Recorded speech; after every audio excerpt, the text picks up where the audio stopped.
Salve, salve, meus queridos e queridas amantes da matemática, tudo bem com vocês? Na aula de hoje, a gente vai resolver a prova da UFPR do vestibular 2019, né? Aplicado no ano de 2018, mas o ingresso no ano de 2019. Vamos à nossa resolução.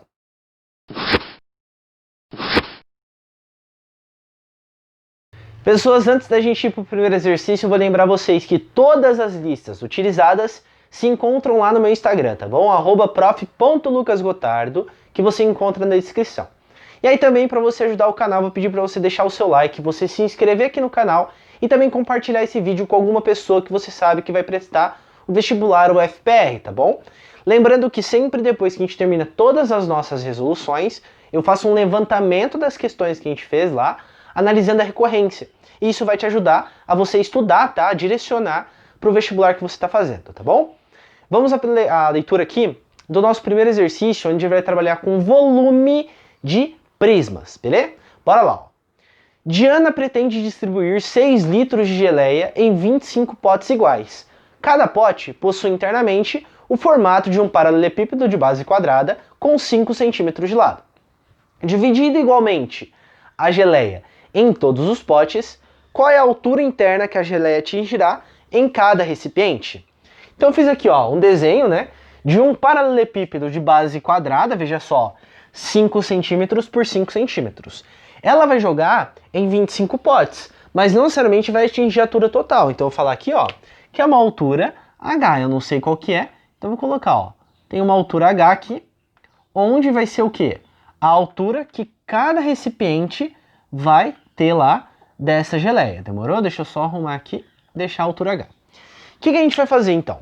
Pensar no volume de um pote só primeiro. Esse volume, como é o volume lá de um prisma, o volume de um prisma é a área da base vezes a minha altura. Então eu vou fazer 5 vezes 5 vezes H, certo? Então vai ficar 5 ao quadrado, porque a área da base é um quadrado, vezes a minha altura, que é H. O que vai acontecer? Ela vai pegar 25 potes desses e vai distribuir 6 litros. Quando eu pego o volume de cada pote e somo eles, dá o meu total, não dá? Que é o equivalente a falar assim, 25 vezes o volume de um pote unitário é igual a quanto? É igual a 6 litros.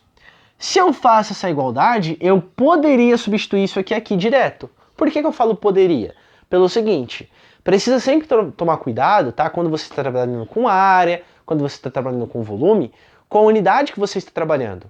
Então, nesse caso aqui, esse volume é centímetro vezes centímetro vezes centímetro, que dá centímetro cúbico. E aqui nós temos uma relação com o litro. O que a gente sabe dessas relações? A gente sabe o seguinte, que 1 metro cúbico é o equivalente a 1000 litros, tá? Aí nós sabemos também que 1 decímetro cúbico, eu recomendo isso aqui decorar, tá bom? É o equivalente a 1 litro, certo? Então eu teria que trabalhar com decímetro aqui. Ou ainda, que 1 centímetro cúbico, que é o que a gente tem ali, é o equivalente a 1000 ml. Opa, perdão, aqui é 1 está para 1. É 1000 está para 1000 e 1 está para 1, tá? 1 centímetro cúbico é equivalente a 1000 ml, ou 1000 centímetros cúbicos é equivalente a 1000 ml, tanto faz, tá bom? Essa daqui vai ser a nossa escolhida. Por quê? Porque a gente trabalha com o número inteiro ali. Fica mais fácil, tá? Do que trabalhar, por exemplo, com o número decimal aqui. E aqui também seria número decimal na parte lá do meu centímetro cúbico, tá? Então, no lugar de trabalhar lá com decimal, vamos trabalhar com essa relação. O que a gente precisa fazer então? Lá está em litros e aqui está em ml, então transforma aquele litro para ml. 1 litro é o equivalente a 1000 mililitros, não é? Ou seja, 1000 ml. Então, o que a gente vai fazer? Substituindo aqui vai ficar 25 vezes o meu V1, que é igual a 6.000 o quê? 6.000 mililitros, que é o equivalente a 6.000 centímetros cúbicos. Aí acabou o problema, porque isso também está em centímetro cúbico, ok? Toma sempre muito cuidado, tá? E lembra daqueles lá, porque te ajuda nos cálculos. O que nós sabemos? Essa relação é válida. Eu sei que esse V1 é igual a isso daqui, então vou substituir, vai ficar 25 vezes 5 ao quadrado vezes H, que é igual a 6.000. Como eu quero achar o valor do H, basta isolar o restante. Então eu vou pegar esse 25 aqui, e dividir. Então vai ficar 5 ao quadrado, que é 5 vezes 5, vezes H, que é igual, vou escrever assim, 60 vezes 100. para poder simplificar, veja só. Quando eu escrevo dessa maneira, ficou 100 dividido por 25. E 100 dividido por 25 dá 4. Então quem que sobrou? Ó? 5 vezes 5, que eu vou passar dividindo, tá? Então vai ficar, ó, H, que é igual 60 vezes 4, e aqui 5 vezes 5. Quando eu escrever esse 5 vezes 5, 60 dividido por 5 dá 12. Então eu vou simplificar também, ó. Aqui vai ficar 12 vezes 4 dividido por 5. 12 vezes 4 dá 48. Então fica 48 dividido por 5. Aí aqui, se você enxergar o seguinte, ó. Quando é dividido por 5, no lugar de fazer essa divisão, o que é mais fácil você pensar? Essa fração, ela é equivalente a isso aqui, ó. Vou multiplicar por 2, ó, vai ficar 10. E aí eu tenho que multiplicar aqui também por 2, fica 96. Quando eu faço 96 por 10, ó, dá 9,6 centímetros e acabou. E veja só, se você pegar 48 dividido por 5, também dá 9,6, tá? Então guarda essa ideia. Ah, então se eu tivesse assim, por exemplo, quanto que é 15 dividido por 5? Esse aqui é fácil, né? Dá 3. Por que eu peguei isso? Mas vamos pensar no seguinte. Se fosse, ó, por exemplo, 1,6 dividido por 5. O que você faz? Dobra em cima, dá 3,2. Dobra embaixo, dá 10. Então isso é igual a quanto? 0,32. Aí dá para você trabalhar mais rapidamente com essas contas. Mas ficou na dúvida, não lembrou o que você faz? Faz a divisão que você encontra aqui o mesmo resultado, tá bom? Deixa eu só confirmar aqui qual que é a alternativa. É a alternativa de letra C. Aí a gente vai lá para o segundo exercício agora. Então vamos ao segundo exercício, que ele vai trabalhar com a ideia de mínimo múltiplo comum. A gente vai ver o porquê que é essa ideia, tá bom? Vamos à leitura do exercício. Giovana deseja fazer um painel usando folhas de papel de tamanhos de carta e A4. O painel será composto por duas faixas, cada uma contendo apenas folhas inteiras de um tipo, dispostas lado a lado, formando uma figura retangular, sem sobras e sem corte de papel. As folhas do tipo carta serão dispostas na posição vertical, e as folhas do tipo A4 serão dispostas na posição horizontal, conforme ilustra a figura abaixo. Sabendo que as folhas A4 têm tamanhos de 210 por 297 mm e que as folhas de carta têm tamanhos de 216 por 279 mm, a menor quantidade total de folhas de papel, incluindo A4 e carta, que Giovana precisa usar para conseguir atender às exigências do enunciado é. Então, o que vai acontecer? Pelo desenho que ele deu, ele vai pegar aqui, ó, as cartas e deixar na posição vertical e o A4 deixar na posição aqui horizontal. De tal forma que eu vou colocando o A4 aqui embaixo, não é isso? Certo? Vários A4 aqui embaixo, ó. Reproduzindo o seguinte desenho, ó. Vou pegar uma carta e assim por diante. Aí eu venho e coloco, ó, um A4, depois eu coloco outro A4, depois eu coloco outro A4. E assim vai até chegar no final, onde eu tenho a última folha aqui da minha carta e eu tenho a última folha aqui do meu A4, em que dá certinho o retângulo que ela quer fazer. Então o que está acontecendo? Ó, quando eu pego, por exemplo, duas folhas aqui da minha carta, a medida que eu estou utilizando é 216. Então aqui seria, ó, 216 mais 216 dá 432 milímetros, né? Se eu pegar esses dois tamanhos aqui. E depois se eu pegasse 3, aí eu faria 3 vezes esse. E depois se eu pegasse 4, aí eu faria 4 vezes esse. E assim por diante. Da mesma forma, o que está acontecendo aqui, ó, com o meu A4? Eu estou pegando, ó, 297, que é esse tamanho que está aqui, mais 297. E se eu faço 297 mais 297, veja só, se fosse 300 vezes 2, daria 600. Como eu estou tirando 3, estou tirando 6, dá 594 ml. ml não, né? Milímetros. Aí se fosse 3, o que eu faria? 3 vezes esse número. Se fosse 4, o que eu faria? 4 vezes esse número. E assim por diante. O que eu estou procurando? Ó? Veja que quando eu falo 206, 432 e o próximo e assim por diante, eu estou falando dos múltiplos de 216. E quando eu falo 297, 594 e assim por diante, eu estou falando dos múltiplos desse 297. E eu estou pegando esses tamanhos devido ao fato de como que está o meu desenho, né? Por isso que eu não estou utilizando esse nem esse daqui. O que a gente está fazendo então? Como eu estou procurando, ó, um final bonitinho, de tal forma que não tenha que cortar o papel e não haja sobra, igual ele disse no enunciado, eu estou procurando um múltiplo comum. De tal forma que quando eu pegar aqui, ó, todas as somas desse tamanho, mais todas as somas desse tamanho, vai dar igual essa partezinha e essa partezinha. Ela está procurando quantas folhas que a gente precisa fazer, tá? Mas para achar essa quantidade de folhas, eu preciso ver o tamanho total. Porque veja só, vamos supor que tivesse dado lá 594 milímetros, né? Se fosse 594 milímetros, eu utilizei duas, aí eu tenho duas quantidades dessa folha, certo? É isso que a gente vai pensar, tá? Então a primeira ideia do MMC é por isso, porque a gente está pegando os múltiplos de tal forma que tenha lá o menor múltiplo comum, né? Porque eu posso pegar quantas folhas eu quiser e sempre vai dar um finalzinho bonitinho, mas é aquela menor quantidade de folhas que der certo. Então primeiro vamos achar o MMC, depois a gente vê como é que acha lá a quantidade de folhas, tá bom? Como é que a gente faz então? Ó, pega lá o 216 e o 297 e vamos começar a fatorar, dividir pelos números primos, ó. Esse é divisível por 2, vai dar 108. O 297 não é, então só copia. Esse é divisível por 2, ó, dá 54. O 297 não é também, ó, só copia. Esse ainda é divisível por 2, dá 27. O 297 não é, só copia. Nenhum deles mais é divisível por 2, vamos por 3, porque esse é divisível por 3 e esse também, basta somar os algarismos aqui e ver que dá um múltiplo de 3. Aqui vai dar 9, aqui vamos ver, ó, mais próximo dá 27 que dá 9, sobra 27 e dá 99. Divido por 3 de novo, aqui vai ficar 3, aqui vai ficar 33, dá por 3 de novo, aqui vai ficar 1 e aqui vai ficar 11, e aí o 11 é primo, então a gente divide por ele, né? Aqui fica 1 e aqui fica 1. Como que a gente faz para encontrar o mínimo múltiplo comum?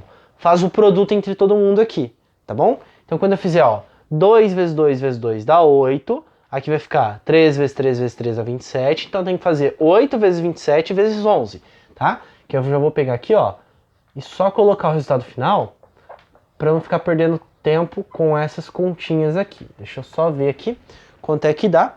Dá um total de 2.376 ml. O que é esse número?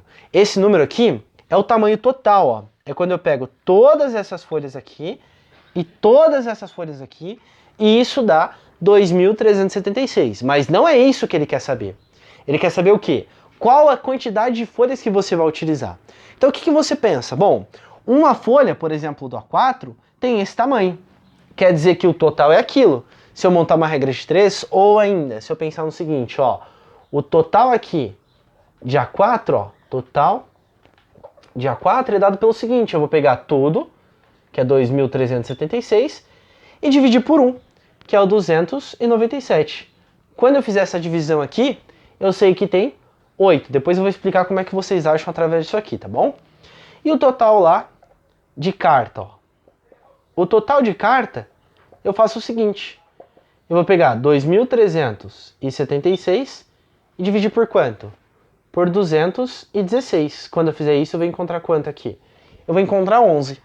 Qual que é o total, então? O que quer dizer isso? Quer dizer que eu utilizo 8 cartas folhas de A4 e 11 aqui folhas de carta. E como ele quer total, né, de folhas que a gente vai utilizar, então eu somo. Esse total dá quanto? Dá 19. O que corresponde aqui, a alternativa, não vai ainda embora, tá? Vou te explicar como é que você acha, sem precisar fazer essas contas aqui, ó. Isso aqui corresponde à alternativa de letra B, tá? Professor, teria que fazer isso daqui, essa divisão, teria que fazer todo aquele produto ali? Não. Veja só. Quando eu pego essa divisão, ó, da onde que saiu esse cara? Esse cara saiu de todo esse produto, não é? De toda essa fatoração, tá vendo? Então vamos pegar o 297, ó, e vamos colocar aqui uma cor vermelha para ele. E vamos ver aonde que ele começou a ser fatorado, ó. Aqui começou a fatoração? Não, não, não. Aqui começou, ó. Então o 3 faz parte dele, esse também faz parte, esse também faz parte e esse também faz parte. Veja aqui, quando eu pego o 297 e fatoro, ele é escrito como esse cara. Então quando eu faço todo aquele número dividido por isso daqui, ó, eles não vão entrar na divisão. Que é como se eu estivesse simplificando. Quem que fica do resultado daquela divisão? 2 vezes 2 vezes 2 que dá quem? Que dá 8. O mesmo acontece para o 216. Veja só, quando eu pego o 216, ó, começou a fatoração aqui. Esse faz parte da fatoração, esse faz parte da fatoração, esse faz parte da fatoração, esse também faz, esse também faz e esse também faz. Quem que não entra só? O 11. Então, quando eu pegar todo esse 216, ele é o produto desses caras aqui, que estão em azul. Quem que não entra? O 11. Então, quando eu for dividir esse por esse, dá quanto? Ó? Dá 11. Aí você não precisa fazer toda a conta. Você não precisa nem fazer todo esse produto aqui para achar esse cara. Mas é claro que na dúvida, o que você faz? Na dúvida, pega e faz todo o produto e faz a divisão, tá? É só uma ideia. Essa ideia aqui, ela é muito válida também quando a gente vai trabalhar com MDC. Tá? Às vezes ele pega lá a quantidade que você quer e não quem que é o MDC.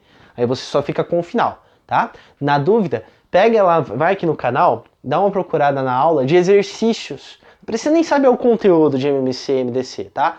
Não precisa saber, no caso, não precisa nem assistir. Tá bom? Eu usei a palavra errada. Mas só dá uma olhada na resolução de exercícios, para você lembrar como que você utiliza isso aqui. Fechou? Vamos ao terceiro exercício, onde a gente vai trabalhar com a definição de probabilidade. Vamos à leitura. Em uma reunião de condomínio, os moradores resolveram fazer um sorteio para decidir a ordem que suas casas serão pintadas. As 8 casas desse condomínio estão dispostas conforme o esquema ao lado. Dizemos que 2 casas são vizinhas quando estão dispostas de frente ou de lado. Por exemplo, a casa 3 é vizinha das casas 1, 4 e 5, enquanto a casa 8 é vizinha apenas das casas 6 e 7. Qual a probabilidade das 2 primeiras casas sorteadas serem vizinhas? Então ele quer saber quando eu pegar lá, né, 2 casas, de tal forma que quando eu for pintar, vai ser um sorteio que vai acontecer, as 8 casas serão pintadas. Mas ele quer saber em relação às 2 primeiras sendo vizinhos. Nós temos 2 casos, né, de casas vizinhas. Se eu pegar aqui a casa 1, as vizinhas delas são somente 3 e 2. Mas se eu pegar a casa 3, as vizinhas delas são 1, 5 e 4, porque é tanto quem está ao lado e quem está na frente, certo? Quando eu for utilizar essa ideia do raciocínio, eu vou fazer o contrário. Ele quer que seja vizinho. Eu vou pensar no caso de não ser, tá? Então eu vou pensar no caso assim, de pegar uma casa em que ela é sorteada e pensar nas casas que não são vizinhas entre elas, tá? Mas aí nós temos 2 casos aqui, eu vou dividir em 2 casos. Quais são os casos? As casas que estão no canto e as casas que estão no meio. Por quê? As casas que estão no canto só tem 2 vizinhas. E as casas que estão aqui no meio, ó, que seria 3, 5, 4 e 6, ela terá 3 vizinhas. Então, o primeiro caso aqui, ó, vai ser as casas 1, 2, 7 e 8. E aí, a gente vai pensar no outro caso aqui, ó. Quais são as casas? As casas 3, 4, 5 e 6. Eu vou pensar no caso de pegar uma casa, por exemplo, a 1, e a casa que não é vizinha dela, porque eu não quero que seja vizinha. Depois, quando eu pegar o que eu não quero que seja vizinha, a gente vai pegar lá na probabilidade complementar, ó. Vai ser 1 que representa quem? O meu 100%, tá? Então vou pegar ó, o 1, que é 100 sobre 100, que dá 100%, e pegar aqui, ó, o caso de não ser vizinho. Por quê? Porque eu só tenho 2 casos. Ou eu sorteio uma casa que é vizinha, ou que não é vizinha. Quando eu pego o que eu não quero, fica só a parte que é vizinho, tá? Tanto faz a maneira que você fizer. Se você utilizar outra ideia lá, de pegando a resolução e olhando para os casos que são vizinhos, também dá certo, beleza? Tô fazendo assim porque é uma maneira diferente das que eu vi das resoluções da internet. Então, quanto mais leque você tiver de resolução, melhor para você, tá bom? Então, eu vou pensar aqui, ó, na probabilidade de tirar a casa 1, certo? Qual que é a probabilidade de tirar a casa 1? Eu tenho 1 entre 8, então eu venho aqui, ó, e coloco 1 sobre 8. Agora eu quero a probabilidade de não tirar uma vizinha dela, tá? Então quem são as vizinhas? Ou 3 ou 2. Então eu preciso pensar na probabilidade de não tirar ela, que seria quem, ó? Ou essa, ou essa, ou essa, ou essa, ou essa. Ou seja, 5 em quantas casas? Em 8? Não, você já tirou uma casa aqui. A casa 1 não entra, ó. Seria 5 entre todas essas daqui, ou seja, 5 em 7. Mas isso daqui, galera, seria o quê? A probabilidade de tirar a casa 1. O raciocínio seria aplicado para casa 2, para casa 7 e para casa 8. Então eu tenho 4 chances disso acontecer. Então o que você vem? Você faz aqui, ó, vezes 4, tá bom? Porque eu tenho 4 chances aqui. Então essa seria o quê? A probabilidade de tirar a casa 1, ou a 2, ou a 7, ou a 8, e não tirar uma vizinha, beleza? Que é o que a gente quer para tirar lá do nosso complementar. Depois a gente aplica o raciocínio na outra aqui, ó. Vou fazer essas contas. O 4 aqui, ó, posso dividir, vai ficar 2. Quem que sobrou? 1 vezes 5 dá 5, 2 vezes 7 dá 14. Então a probabilidade de tirar 1 aqui, ó, é 5 em quanto? 5 em 14. Ou tirar 1, ou 2, ou 7, ou 9. Vamos aplicar esse raciocínio aqui agora, ó. Qual que é a probabilidade de se retirar a casa 3? Se retirar a casa 3, eu tenho 1 em 8. Se fosse a probabilidade de tirar a casa 4, ó, seria 1 em 8 também.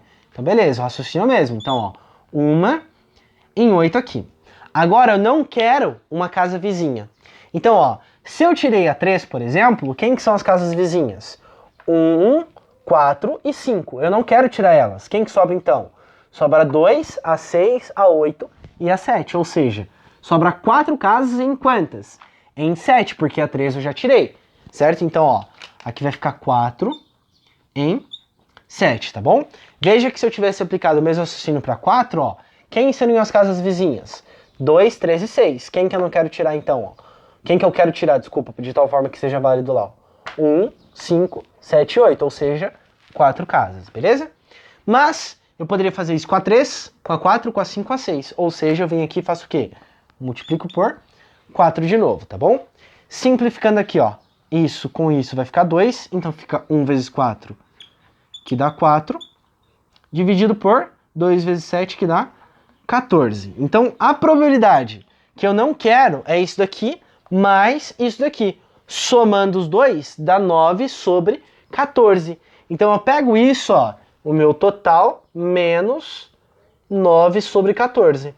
Tiro o mínimo múltiplo comum, vai dar 14, divide pelo de baixo, multiplica pelo de cima, 14 menos 9, e aí quando eu fizer isso aqui dá 5 sobre 14, o que corresponde aqui à alternativa de letra C, beleza? Só lembrando novamente, se você fizer o caso aqui, ó, probabilidade de tirar 1, tirar uma vizinha, probabilidade de tirar 2, tirar uma vizinha e assim por diante, e somar os resultados, também dá certo, beleza? É só uma outra maneira que eu queria mostrar para vocês de vocês resolverem esse exercício aqui. Vamos ao quarto exercício, onde a gente vai trabalhar com matemática básica lá, falando sobre razão, proporção e também grandezas proporcionais. Vamos à leitura. Suponha que a carga suportada por uma viga seja diretamente proporcional à sua largura e ao quadrado de sua espessura e inversamente proporcional ao seu comprimento. Sabendo que uma viga de 2 metros de comprimento, 15 centímetros de largura e 10 centímetros de espessura suporta uma carga de 2.400 kg. Qual é a carga suportada por uma viga de 20 centímetros de largura, 12 centímetros de espessura e 2,4 metros de comprimento? Então, ó, pensa comigo. Primeira coisa que eu fiz foi colocar aqui, ó, uma legendinha, tá? Como ele está trabalhando com grandezas diretamente proporcionais e inversamente proporcionais, você precisa lembrar do seguinte: grandezas diretamente proporcionais, eu penso em divisão. E grandezas inversamente proporcionais, eu penso em multiplicação. Porque é assim que a gente vai montar essa relação, tá? E aí nós temos dois casos lá. A gente tem um primeiro caso e um segundo caso. Então eu vou diferenciar aqui, por exemplo, ó, C1, L1, E1 e M1 do primeiro caso, e depois C2, L2, E2 e M2 do segundo caso, beleza? Como que a gente vai montar isso? Ó, a carga suportada por uma viga seja diretamente proporcional à largura e ao quadrado da espessura. Então, ó, a carga C é inversamente proporcional. Grandezas inversamente proporcionais a gente pensa em divisão. É inversamente proporcional, inversamente não, desculpa, é diretamente proporcional. Diretamente proporcional a gente pensa em divisão. Então, ó, a quem? A largura e ao quadrado da espessura. Então, ó, é a largura, vai vir dividindo, e aqui o quadrado da espessura dividindo a minha carga também. Aí ele continua, ó, e inversamente proporcional, ou seja, ó, multiplicação a quem? Ao meu comprimento, que eu chamei de M. Aí, para diferenciar, então a gente vai colocar, ó, C1, M1, L1 e E1. E isso, ele é proporcional, né, porque é válido, tanto faz pegar esses valores aqui, ó, a C2, M2, o valor aqui do nosso L2 e o nosso E2 aqui ao quadrado, tá? Toma cuidado só com essa anotação, é só para diferenciar um de outro ali. Aí ele dá alguns valores, ó. Sabendo que uma viga de 2 metros de comprimento, 15 centímetros de largura e 10 centímetros de espessura suporta uma carga de 2.400 kg. Esse é o primeiro caso. Mas o que você precisa tomar cuidado? Tem unidade que ele dá em metro e tem unidade que ele dá em centímetro. Aí a gente vai substituir tudo para centímetro, tá? Para trabalhar com o número inteiro e não com decimal. Se você preferir pegar o centímetro e transformar em metro, o resultado dá correto também. Só vai dar mais trabalho, tá? Então, ó, 2 metros de comprimento. Comprimento é o meu M. 2 metros é 200 centímetros. Então, ó, vou colocar aqui 1 vezes 200 centímetros aqui, tá bom? Só transformando na unidade. Aí depois ele dá, ó, 15 centímetros de largura. Largura é o meu L. Então, ó, é o cara que vem aqui embaixo, ó. 15 centímetros, certo? Depois, 10 centímetros de espessura. A espessura é ao quadrado, então fica 10 ao quadrado. Quanto que suporta? 2.400 quilos. Então esse 2.400, ó, eu vou colocar aqui. Tudo isso é igual a quem, ó? Ele quer saber qual que é a carga que vai suportar lá quando tem o quê, ó? Uma viga de 20 centímetros de largura. Largura é L, 20 centímetros, então vem aqui, ó. Meu 20 vem aqui, certo? A espessura lá, 12 centímetros. Então fica aqui, ó, 12 ao quadrado. E para finalizar, 2,4 metros de comprimento. Como está em metros, transforma para centímetro, fica o quê? 240 centímetros, que é o valor aqui do meu comprimento, tá bom? E ele quer saber quanto que é essa carga 2 aqui. Substituir, o que a gente faz agora? Conta adoidado, tá? Então a primeira coisa que eu vou fazer é o seguinte, ó, veja só. 200 centímetros, aqui é 10 vezes 10, que dá 100. Vou dividir, ó, esse 100 com esse 200 aqui. E aí vamos copiar o que sobrou. Sobrou aqui, ó, 2.400 vezes 2, dividido por 15, certo? E desse lado aqui eu já vou simplificar também, ó.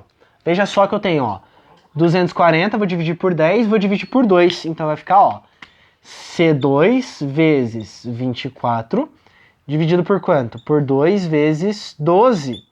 Que eu vou escrever aqui, ó, 12 ao quadrado, desculpa, que eu vou escrever como sendo 12 vezes 12, tá?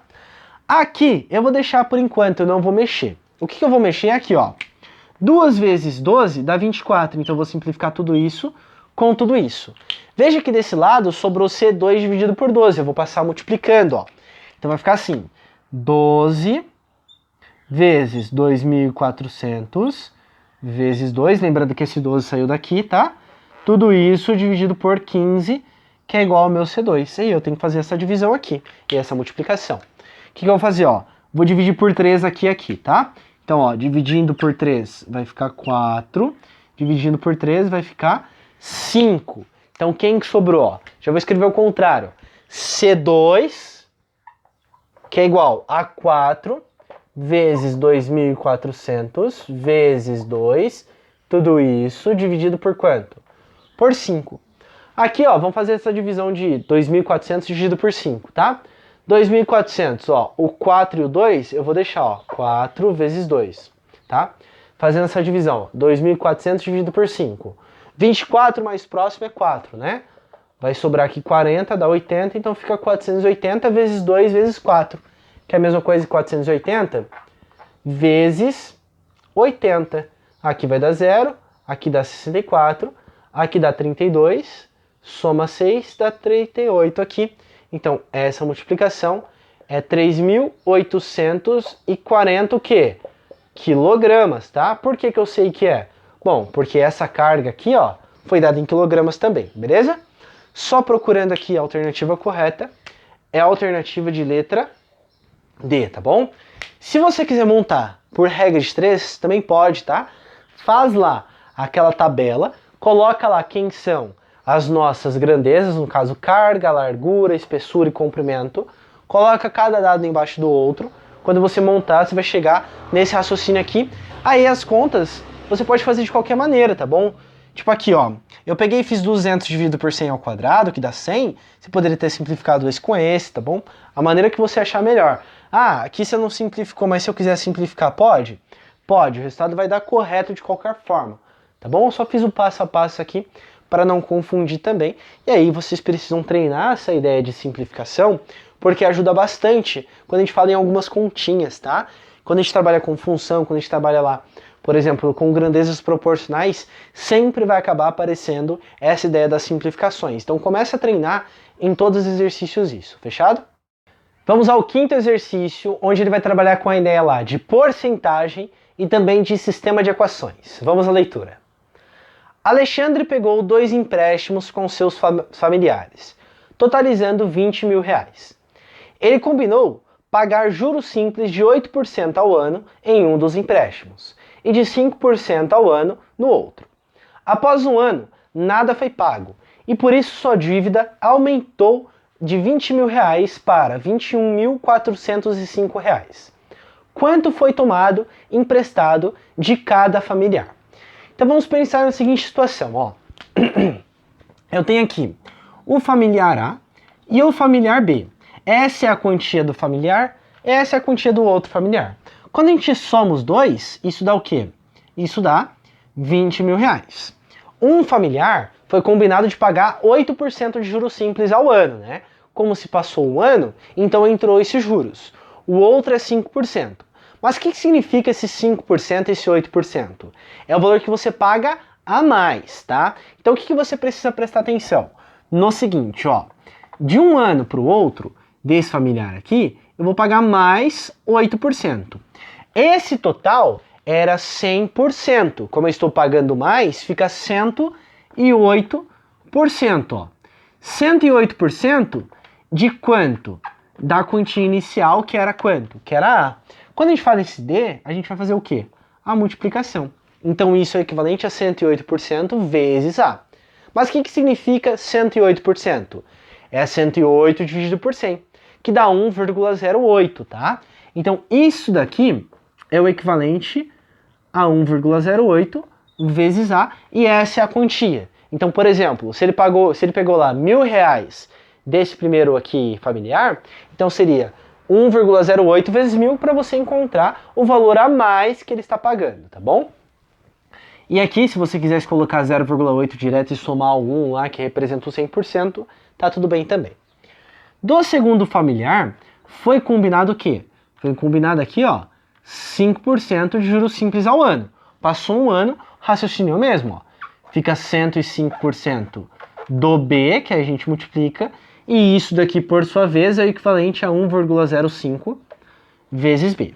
Quando passou essa quantidade de juros, tanto do primeiro quanto do segundo, esse dinheiro aqui, ó, que era um empréstimo de 20 mil reais, foi para um valor aqui de 21.405 agora, certo? Então o que a gente vai fazer, ó? Veja só, quando eu pego essa quantia mais essa quantia, dá 20 mil reais, certo? Que é o empréstimo lá que nós temos no início, ó. Então quando eu pego a quantia do A mais a quantia do B, isso dá 20 mil reais. Da mesma forma, quando eu pego lá a quantia acumulada com os juros de cada um individualmente, ó, esse daqui mais esse daqui que é equivalente a isso, dá um valor de 21.405.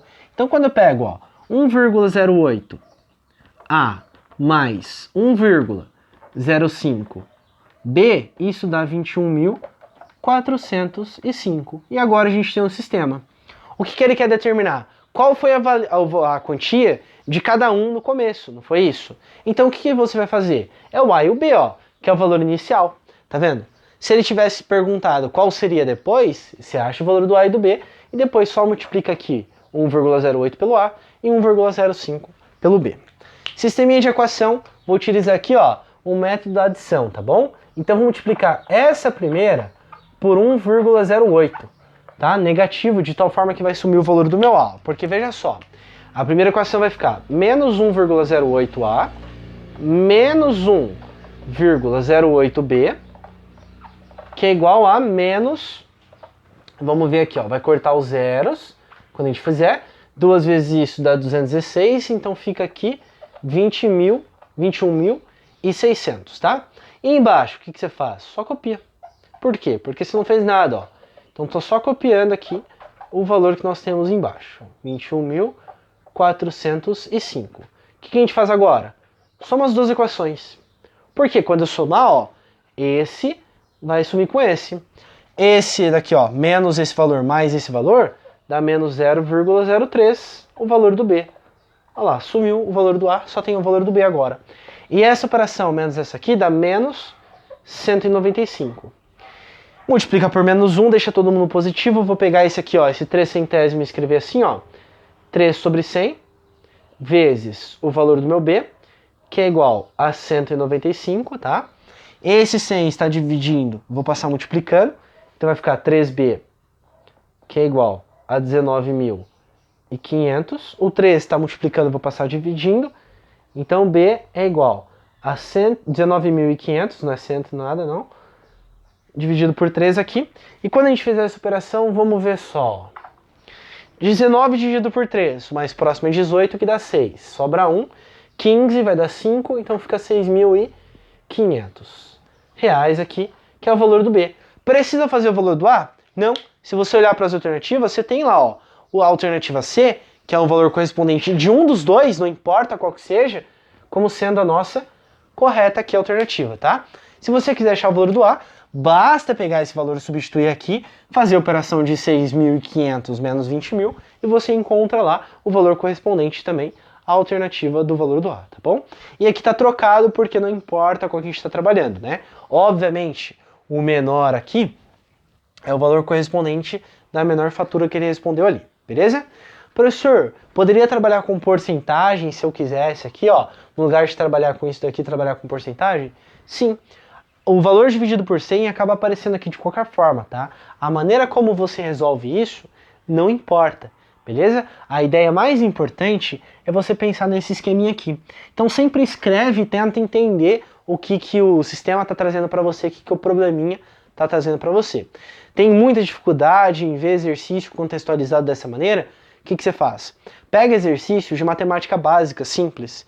Equação do primeiro grau, sistema de equações, equação do segundo grau, razão e proporção, regra de 3, tá?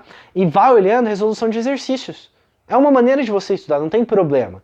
A gente fica com medo de olhar, né, resolução, não tem problema. Assistir resolução, mesmo que você tenha conseguido realizar aquele exercício, é uma maneira de você enxergar vários caminhos, então isso vai te ajudando, tá?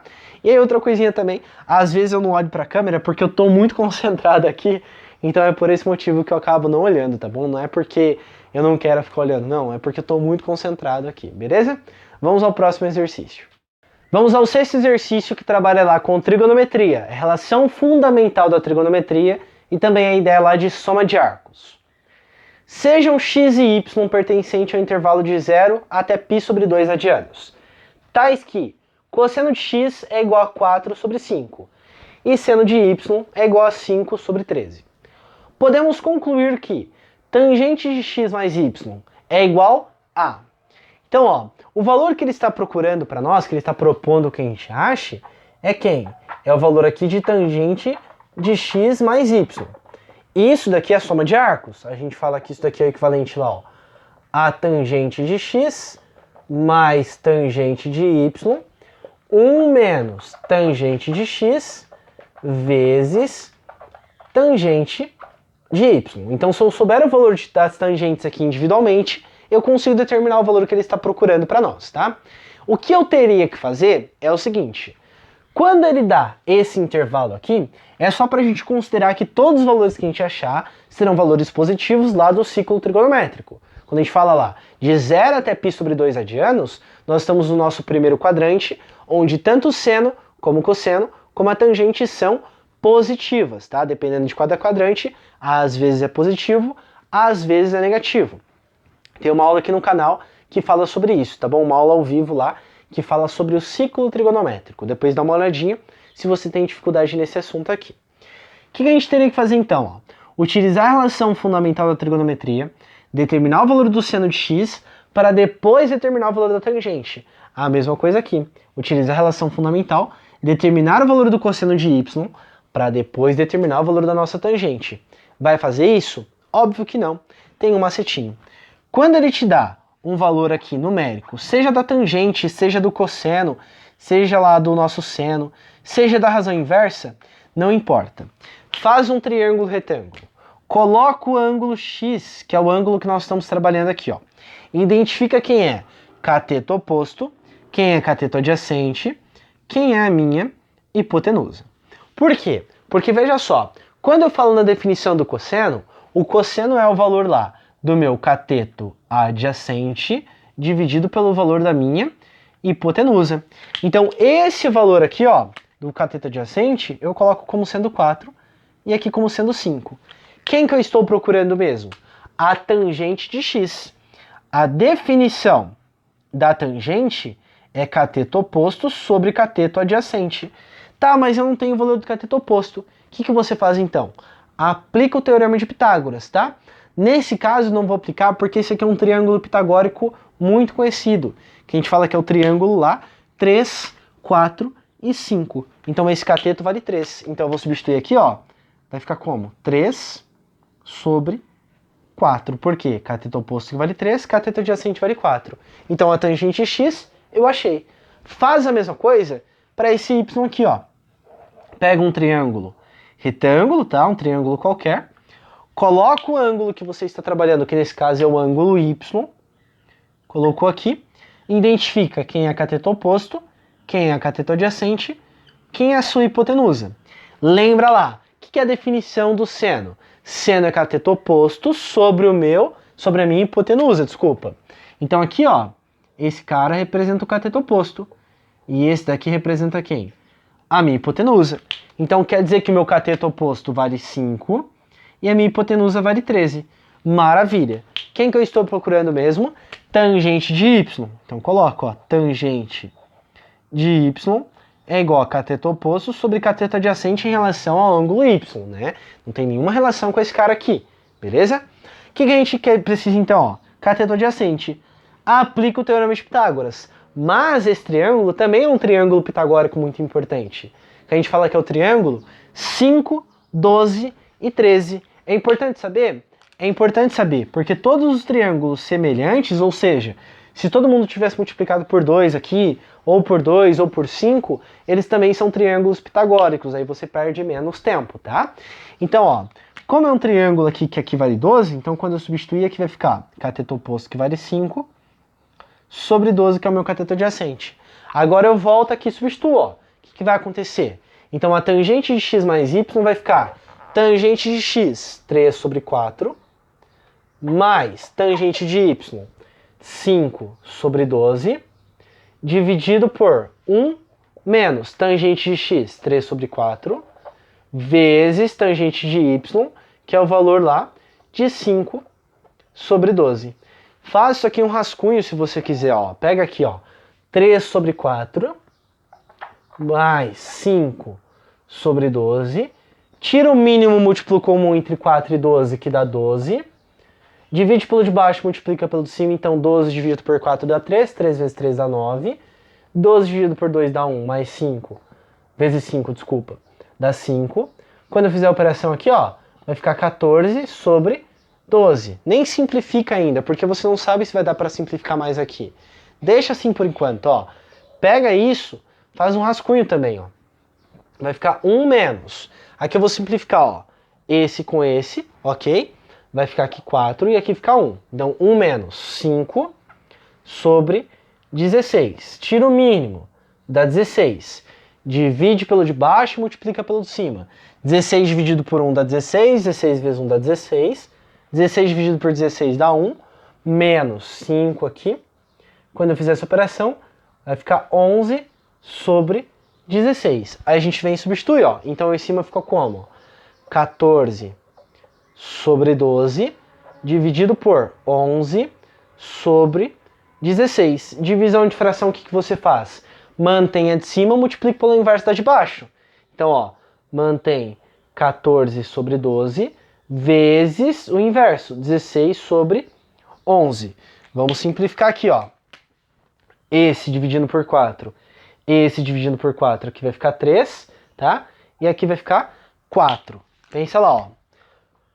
4 vezes 14 dá 40. 4 vezes 4 dá 16, então vai ficar 56. Dividido por 33.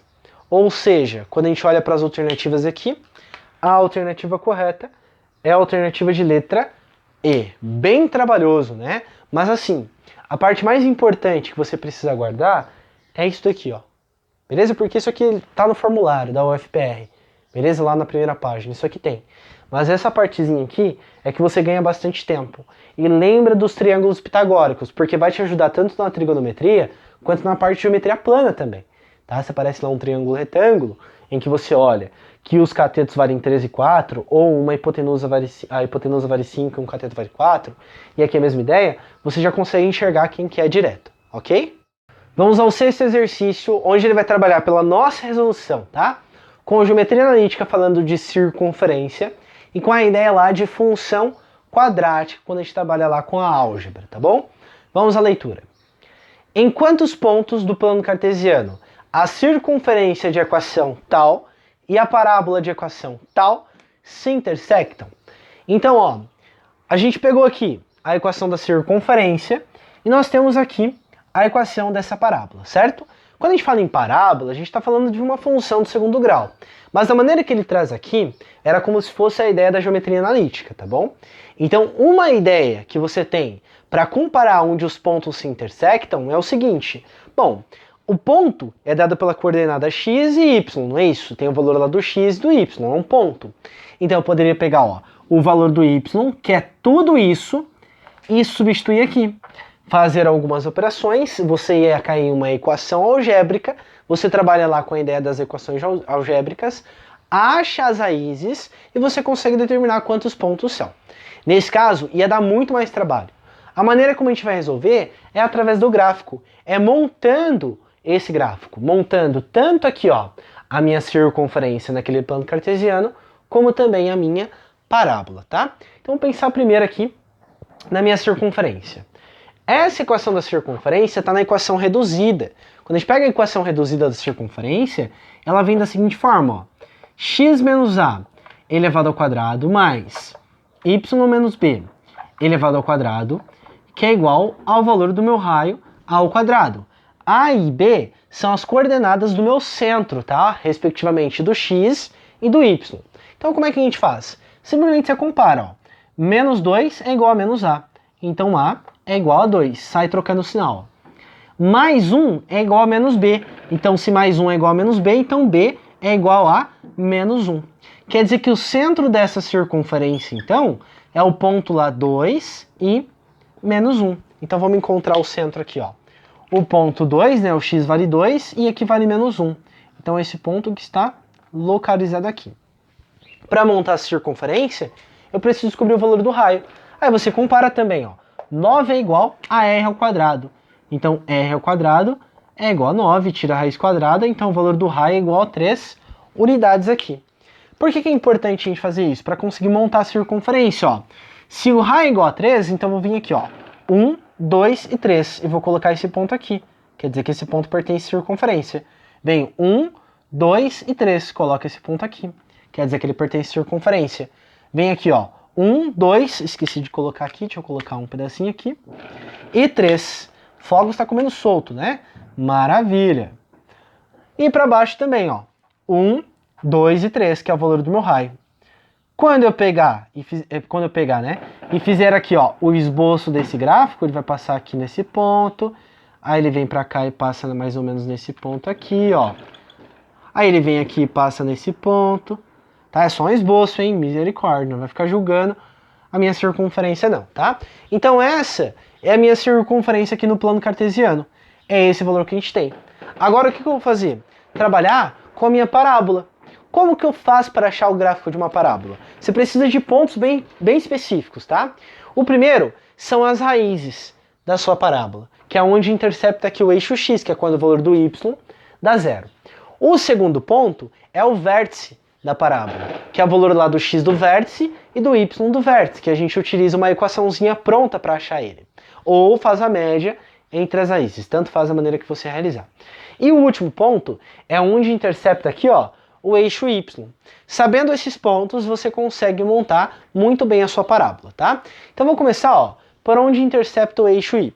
Se está sobre o eixo y, quer dizer que o meu x vale zero, não é isso? Então, ó, quando o x é igual a zero aqui, ó. Se o x é igual a zero, o que vai acontecer? Eu vou substituir zero aqui. Aqui vai ficar zero, aqui vai ficar zero. Então eu vou encontrar que y é igual a quanto? Que o y é igual a 6. Então quer dizer que a coordenada é 0 e 6. E eu venho aqui e coloco esse ponto então, ó. X vale 0 e aqui o meu y vale 6. Acho que eu copiei errado essa equação, hein? É menos 6 aqui, ó. Pronto. Vamos arrumar aqui, perdão, tá? De colocar isso daqui, o resto tá certo. Então é menos 6 aqui, ó. Coloca, menos 6. Então vai ficar menos 1, menos 2, menos 3, menos 4, menos 5, menos 6. É esse ponto que tá aqui. Então essa parábola passa por aqui, certo? Vamos encontrar as raízes agora. Qual que é a raiz? É quando, ó, intercepta o eixo x. Quer dizer que meu y, ele é igual a zero agora. Se o y é igual a zero, então tudo isso aqui, ó, menos 2x ao quadrado, mais 8x menos 6, dá zero, certo? Vou simplificar isso aqui, ó, dividir todo mundo por 2. Então vai ficar menos x ao quadrado, mais 4x, menos 3. Tudo isso é igual a zero. Vamos à soma e produto, ó. A soma é menos b sobre a, né, das raízes. Então vai ficar menos 4, certo? Menos o meu b, menos 1, que dá 4. E o produto entre as minhas raízes é c sobre a. Então é menos 3, que é o valor do meu c, dividido por a, que é menos 1, e isso dá 3. Os valores que a gente faz o produto, que dá 3, é 1 e 3, e a soma é 1 e 3, quer dizer que são as raízes. Então, ó, essa parábola passa pelo ponto aqui 1 e também passa pelo ponto 3. Então ela está fazendo isso aqui, ó, certo? E agora, para terminar, para a gente conseguir encontrar quantos pontos se intersectam lá em relação aos dois, a gente tem que encontrar aqui, ó, o nosso vértice. O vértice é o valor lá, que é o máximo nesse caso, porque a concavidade é voltada para baixo, da minha função, tá? Como que eu faço para encontrar esse vértice? Tem como você encontrar primeiro o x do vértice, que é dado por menos b sobre a, ou também você pode fazer a média entre as minhas raízes, tá bom? Ó, se eu pego e substituo aqui, vou fazer das duas maneiras para vocês verem que dá certo, ó. Menos o b, então vai ficar menos 4, dividido por 2 vezes o a, que dá 2 vezes menos 1, vai ficar menos 4 dividido por menos 2, que dá 2. Se eu fizesse a média, ó, veja só, 1 mais 3 dividido por 2, isso dá 2. Então x do vértice é igual a 2, de qualquer forma que você fizer, tá bom? E para achar o y do vértice, o que você faz? Tem como fazer menos delta sobre 2a, mas eu prefiro, menos sobre 4a, desculpa, mas eu prefiro substituir na função, tá bom? Então, ó, pegando o x do vértice, substituindo na função, vai ficar menos 2 vezes 2 ao quadrado, mais 8 vezes 2, menos 6. Então, quando eu fizer isso aqui, vai ficar o seguinte, ó. Aqui vai dar menos 8, mais 16 vai dar mais 8, menos 6 dá 2. Então, quer dizer que o meu vértice, ele tem as seguintes coordenadas, ó. O x vale 2 e o y vale 2. Me desculpem muito por esses fogos aí, tá bom?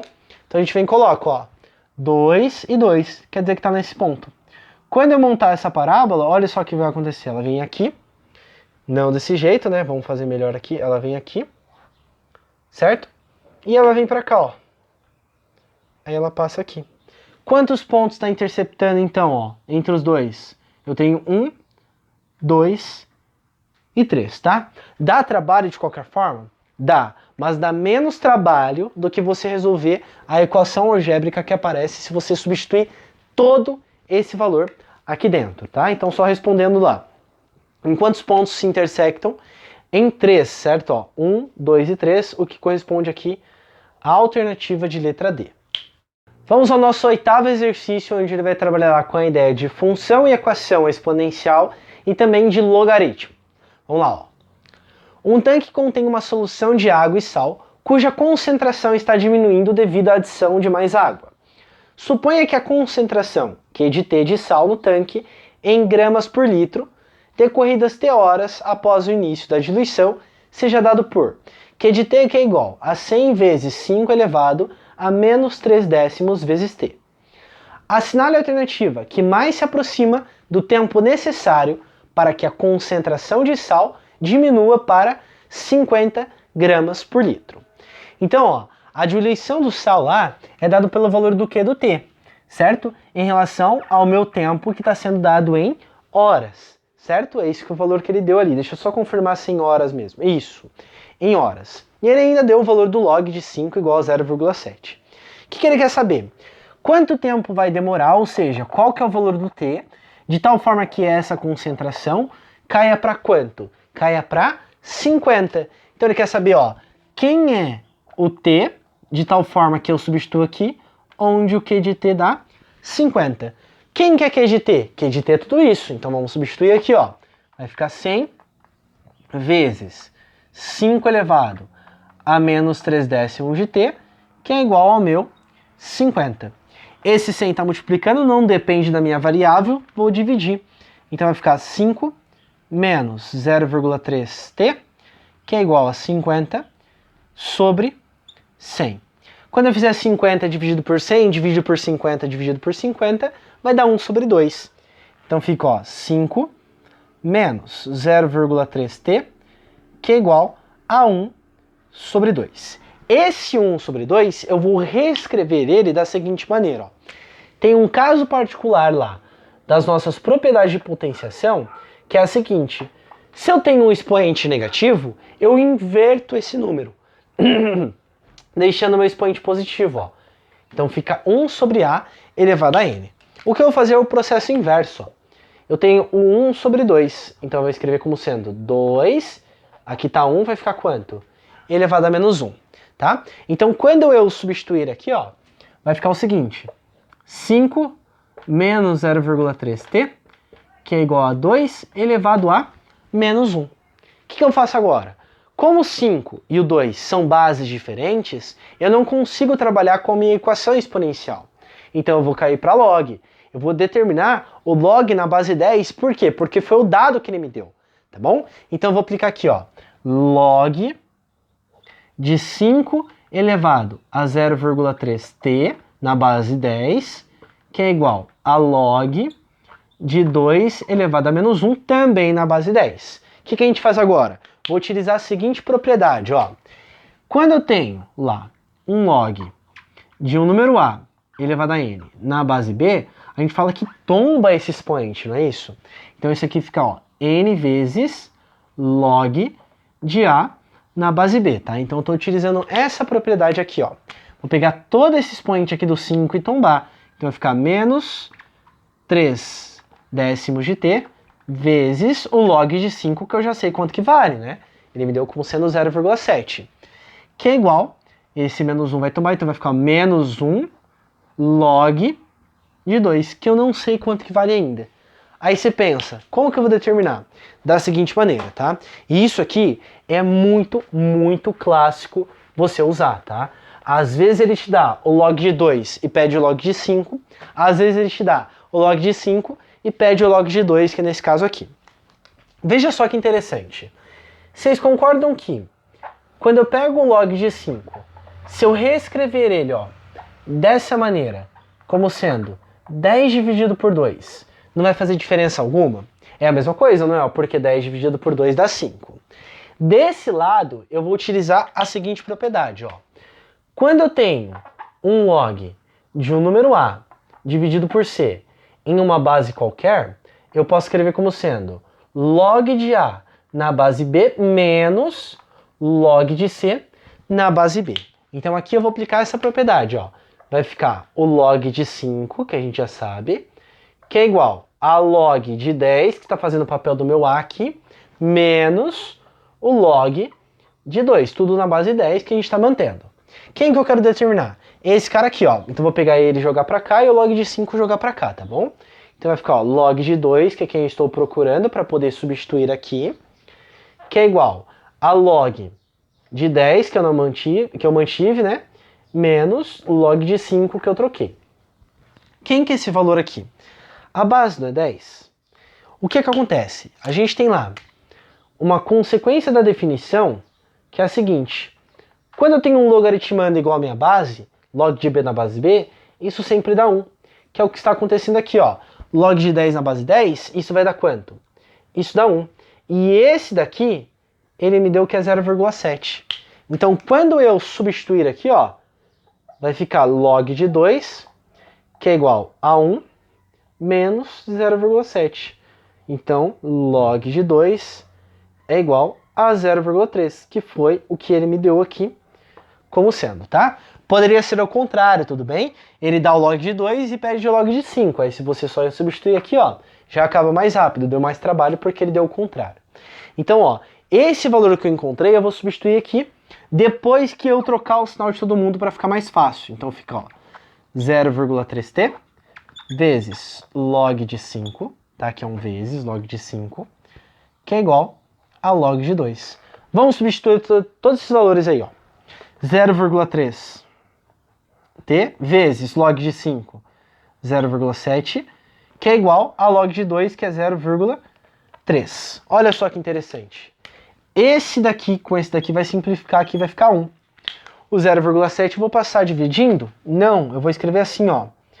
7 sobre 10, que é igual a 1. O 10 vai passar multiplicando, vai ficar 10 vezes 1, que dá 10, e o 7 passa dividindo. Então, o valor do meu t aqui é igual a 10 sobre 7 o quê? Sobre 7 horas, né? Hora, no caso, porque eu só vou ter uma hora aqui. Mas, se você olhar para as alternativas, não tem.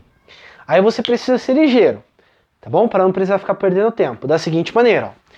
Esse 10 sobre 7, olha só como que eu posso reescrever ele. Posso escrever assim, ó. 10 sobre 7...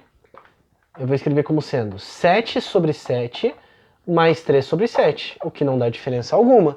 Então isso aqui significa 1 hora mais alguns quebrados. Se você pensar nisso, você já consegue encontrar a alternativa D como sendo a correta. Não quer isso, o que você faz? Você pega o seguinte, bom, 1 hora é o equivalente a 60 minutos, assim como 10 sobre 7 hora é o equivalente a quanto? A x. Multiplica cruzado, você vai encontrar lá 85 minutos, tá? X é igual a 85 minutos, aproximadamente, obviamente, tá? Quando você fizer isso daqui. Aí isso aqui equivale a quanto, ó? 60 mais 25. 60, 1 hora e 25 minutos, tá bom? Na dúvida, monta a regra de 3, beleza? Só não se confunde lá, por quê? Porque a base da hora é 60. De 60 em 60 que a gente tem 1 hora. Então não confunde se você fizer essa divisão aqui. Ah, vamos supor que aparece lá 0,3, que significa 0,3 horas, certo? Aí você fala que é 3 minutos. Não, não é isso que funciona. Ou que é 30 minutos, não. Na dúvida, faz a regra de 3 para você não se confundir. Faz a regra de 3 com dias e mês, tá? Com meses e anos, que você não se confunde quando você faz essas conversões, tudo bem? O nono exercício vai trabalhar com a ideia lá das relações de girar, tá? Especificamente para a equação de segundo grau, que a gente fala que é soma e produto, e também com a ideia lá de progressão geométrica, falando sobre a soma infinita de progressão geométrica que nós temos. Vamos à leitura do enunciado. Considere a seguinte sequência de funções polinomiais do segundo grau. P de 1 de x, P de 2 de x, P de 3 de x, até chegar em P de n de x. Denotando por S1 a soma das raízes de P de 1 de x, S2 a soma das raízes de P de 2 de x, e assim por diante, pode-se concluir que a soma infinita S que é igual a S1 mais S2 mais S3 mais S4 até chegar em Sn, e infinitamente, né, é igual a... Então, ó, pensar no seguinte primeiro. Primeira coisa que a gente tem, o que ele quer? Ele quer a soma aqui. S1 mais S2 mais S3 e assim por diante. Ele quer essa soma infinita. Já é estranho a gente pensar nisso, mas tem como somar algo infinito, tá? Números infinitos ali. A gente vai chegar nesse raciocínio. De tal forma que, quem é S1? S1 é a soma das raízes desse P de 1 de x, S2 é a soma das raízes desse, S3 é a soma das raízes desse, e isso continua, né? Até chegar em Sn lá, que ele dá o geral, né? Que é uma que a gente encontra essa partezinha dessa função polinomial do segundo grau. O que é a raiz de uma função? Quando a gente pega uma função lá, f de x que é igual a ax ao quadrado mais bx mais c, a raiz é um valor específico de x de tal forma que dá quanto? Que dá zero, certo? Ou seja, é quando eu pego lá a minha função e eu vou procurar o valor do x que dá quem? Que dá zero. Quando eu pego alguns valores, a gente substitui aqui e anula a minha função. A gente fez isso naquele exercício lá de parábola e circunferência, tá? Como é que é a ideia da raiz. Mas aqui ele não quer quem são, mas sim a soma entre elas. A gente tem um conceito de equação de segundo grau, que é o que está caindo aqui, que a gente fala que é soma e produto. A gente vai pensar só na nossa soma aqui, que é derivado das relações de girar lá, tá? Então, quando eu pego a primeira raiz mais a segunda raiz, a gente fala que isso é o equivalente a menos 2 sobre... menos b, desculpa, dividido por 2 vezes menos b sobre a só, tá? Eu tô confundindo com o vértice aqui, ó. A gente fala que isso é igual a menos b sobre a. Então, para você não ficar determinando quem são as raízes aqui, ó, iguala aquilo a zero, aplica lá fórmula de Bhaskara ou some produto mesmo, aí você acha quem que é para depois fazer a soma? Não, ele só quer a soma, tá bom? Então vamos ver quem são essas somas aqui, dessa, dessa e dessa, aplicando esse raciocínio, ó, menos b sobre a. Então, ó, a soma aqui eu vou colocar S1, que é a soma que ele está procurando. O b, quem que é? Ó? O b é 1 sobre 3, tá vendo? Então vai ficar menos 1 sobre 3, dividido por quem? Pelo a, que é 2. Divisão de fração, o que a gente faz? Mantém a de cima, multiplica pelo inverso da de baixo. Então, ó, menos 1 sobre 3 vezes quem? 1 sobre 2, que é o inverso de 2 sobre 1. E isso dá menos 1 sobre 6. Então quer dizer que esse S1 é menos 1 sobre 6. Maravilha. Vamos pensar aqui, ó. Quem que é o nosso S2 agora? Ó? Menos B sobre o A. Quem que é o valor do B? Ó? Mesma coisa, 1 sobre 9. Então fica menos 1 sobre 9 dividido por A, que é 2. Mantém a de cima, multiplica pelo inverso da de baixo. E isso dá menos 1 sobre 18, ok? Agora pega aqui, ó. Quem que é o nosso S3? Mesma ideia, ó. A soma das raízes menos B sobre A.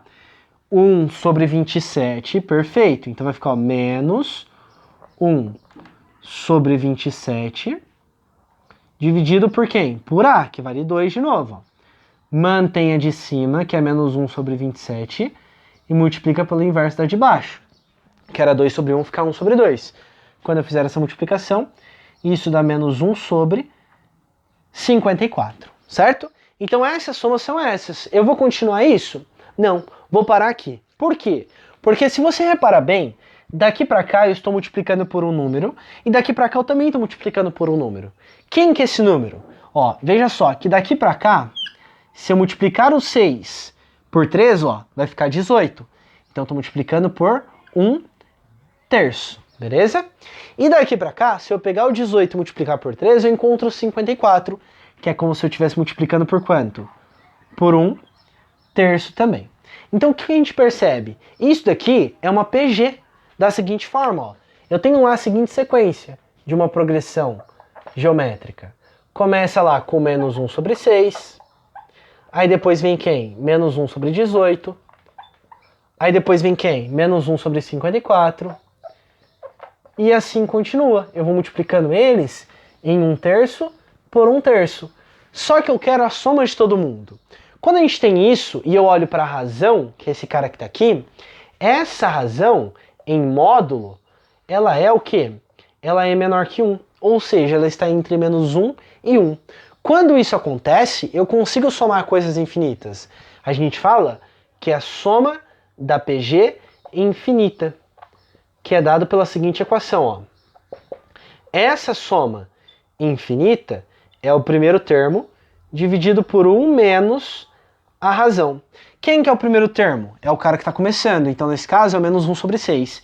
Quem que é a razão? É o valor constante que você está multiplicando do primeiro termo para o segundo, do segundo para o terceiro, do terceiro para o quarto, e assim sucessivamente. Ou seja, a minha razão nesse caso é quanto? 1 sobre 3. Então quando eu fizer essa substituição, ó, veja só, o meu A1 vale menos 1 sobre 6, vou substituir. dividido por 1 menos 1 sobre 3, que é o valor da minha razão. Tira o mínimo aqui, ó, tá? Só aqui de baixo, ó. 1 menos 1 sobre 3. Vai ficar 3. Divide pelo de baixo e multiplica pelo de cima, fica 3 menos 1. Isso dá 2 sobre 3. Então, essa operação deu 2 sobre 3.